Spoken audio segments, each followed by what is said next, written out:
ഫ്ലവേഴ്സിന്റെ പിൻബലത്തോടെ 24ന്റെ പുതിയ സംരംഭം 24 study abroad. വിദേശ പഠനം ഇനി സുരക്ഷിതം. 1600-ലധികം സർവകലാശാലകളും 1,00,000+ കോഴ്സുകളും. UG, PG, ഡിപ്ലോമ, MRS വരെ ലോകമെമ്പാടുമുള്ള സാധ്യതകൾ. കൗൺസിലിംഗ് മുതൽ വിസ വരെ. ഫോറക്സ്, ലോൺ, ട്രാവൽ, അക്കോമഡേഷൻ എല്ലാം ഒറ്റ ടെച്ചിൽ. www.24studyabroad.com. കുടുംബങ്ങളോടൊപ്പമുള്ള ആത്മബന്ധം. ഫ്ലവേഴ്സ് ആൻഡ് 24 വിശ്വാസത്തിന്റെ ഉറപ്പ്. 24 സ്റ്റഡി അബ്രോഡ്. വിദേശ പഠനം ഇനി സുരക്ഷിതം. വിദേശ പഠനം ആഗ്രഹിക്കുന്നവർ ഉടൻ വിളിക്കൂ 9001 800 800120. ബിനിയാനി എന്തെങ്കിലും ക്വസ്റ്റ്യൻ ഉണ്ടോ?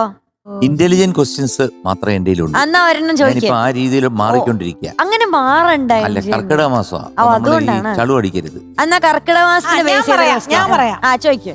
മീനുകൾക്ക് പേടിയുള്ള ഡേ ഫ്രൈഡേ. അതുകൊണ്ടാണ് ഞാൻ ചോദിക്കാത്തത്. ചിക്കനൊക്കെ പേടിയാ, കോഴിക്കൊക്കെ പക്ഷെ പേടിയാ. മീനാണ് ഏറ്റവും പേടി എന്നാണ് പറയുന്നത്. എല്ലാവർക്കും പേടി. ശരിയാ. ഏത്തപ്പഴത്തിന് പോലും പേടിയാ. ഫ്രൈഡേ. അതെ.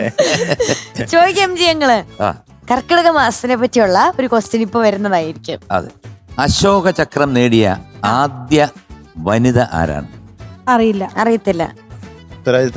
അറിയില്ല. ഉത്തരം സ്ക്രീൻഷോട്ട് കിട്ടിയിട്ടില്ല. അതുകൊണ്ട് അല്ല, എനിക്ക് അറിയത്തില്ല. നീർജ ഭാനോട്ട്. നമുക്കറിയത്തില്ലായിരുന്നു. ചേട്ട സ്റ്റാൻഡേർഡ് ആയി പോയി. വളരെ ഇച്ചിരൂടെ സിമ്പിൾ ആക്കാവോ? സിമ്പിൾ ആക്കാം. ഏറ്റവും ആരോഗ്യകരമായ ഉപ്പ് ഏതാണ്? ഉപ്പോ? ഹിമാലയൻ അല്ല, റോക്ക് സോൾട്ട്. ഇന്ദുപ്പ്. അതെനിക്ക് മനസ്സിലാദ്യം വന്നു. ഞാൻ കുറച്ച് സ്റ്റാൻഡേർഡ് കുറച്ചു. ഓക്കെ ഇപ്പൊ ഉള്ള സ്റ്റാൻഡേർഡിലുള്ളവരും കൂടെ ചോദിച്ചേ മതി അല്ലേ? ഇപ്പൊ ഉള്ളതിലെ കുഞ്ഞിനെ പ്രസവിച്ച ശേഷം മരിക്കുന്ന ചിലന്തി. എട്ടുകാലി അല്ല, എട്ടുകാലി അല്ല, അത് ഉപേക്ഷിച്ച് മരിക്കുന്ന ജീവി. അല്ലല്ല, എനിക്കറിയാം. അത് എനിക്കും അറിയായിരുന്നു. പെൻഗിനല്ല. എനിക്കറിയായിരുന്നു അതിന്റെ ഉത്തരം. അയ്യോ, 1 2 മരിച്ചു. 3 എനിക്കും അറിയായിരുന്നു. അല്ല, ഞാൻ പറഞ്ഞു അതല്ല എനിക്കറിയാവുന്ന ഉത്തരം. പക്ഷെ അങ്ങനത്തെ ജീവികളുണ്ട്, അങ്ങനത്തെ കൈൻഡ് ഓഫ് ജീവികൾ.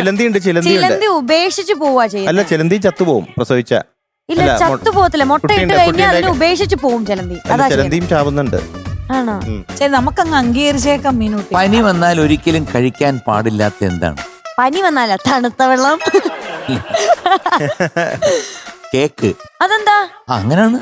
അത് കാരണം എന്റെ അടുത്ത് അങ്ങനെ ചോദിക്കരുത്. സ്ക്രീൻഷോട്ടിൽ എക്സ്പ്ലനേഷൻ ഇല്ല. അതുകൊണ്ടാണ് അങ്ങനെ ചോദിക്കരുത്. ഉത്തരം അതാണ്. ഉത്തരത്തിന് ക്വസ്റ്റ്യൻ ചെയ്യാൻ പാടില്ല. അടുത്ത ആളിനെ വിളി. ഞാൻ വേറെ ക്വസ്റ്റ്യൻ ചോദിക്കട്ടെ. നമ്മൾ പത്രത്തിലൊക്കെ കാണുന്ന ഒരു ക്വസ്റ്റ്യനാണ്. ബഹിരാകാശത്ത് നിന്ന് ഇപ്പൊ അടുത്ത് പോയി വന്ന ഒരു ഇന്ത്യക്കാരനുണ്ട്. ഇന്നിപ്പോ ഇറങ്ങിയുള്ളൂ. വലിയ മുട്ടയിൽ വന്ന് ഇറങ്ങി. ആരാ? മുട്ടയെന്ന് ഇറങ്ങിയോ? വലിയൊരു മുട്ട പോലെ സാധനത്തിൽ ശുഭാംശു. മൊത്തം പറ. മൊത്തം പേര് ഓർമ്മയില്ല. ശുഭാംശു ശുക്ല. അതെ, കൈയടിച്ചേക്കാം. ഞങ്ങൾ പത്രം എന്നും വായിക്കുന്നുണ്ട്. മാത്രമല്ല, അദ്ദേഹത്തിന്റെ അമ്മ ഇങ്ങനെ ഒരുപാട് പ്രാർത്ഥനയൊക്കെ ഉണ്ടായിരുന്നു. അതൊക്കെ ഇങ്ങനെ ഞാൻ പത്രം വായിക്കുന്നതിലൂടെ അറിയുന്നത്. പിന്നെ അവിടെ സ്പേസ് വെച്ചിട്ട് മറ്റേ നമ്മുടെ മോദിജിയുമായിട്ട് സംസാരിച്ചു. അതൊക്കെ കണ്ട ഒരു വലിയ ആർട്ടിക്കിൾ ഉണ്ടായിരുന്നു. കണ്ടോ? അതെ, ഈ ക്വസ്റ്റ്യൻ അങ്ങനെയാണ് ആൻസർ ചെയ്തത്. ഫ്രണ്ട്സിനായിട്ട് ഇങ്ങനെ നോക്കിയിട്ട്. എന്നാ ഒരു ക്വസ്റ്റ്യൻ ചോദിക്കും. നമുക്ക് ഉണ്ടാക്കാൻ പറ്റും, കേൾക്കാൻ പറ്റില്ല, കാണാൻ പറ്റില്ല. ഉണ്ടാക്കാൻ പറ്റും, കാണാൻ പറ്റില്ല. വഴക്ക്. ഒച്ച. അത് കാണാനോ? ഒച്ച. സൗണ്ട്. സൗണ്ട്.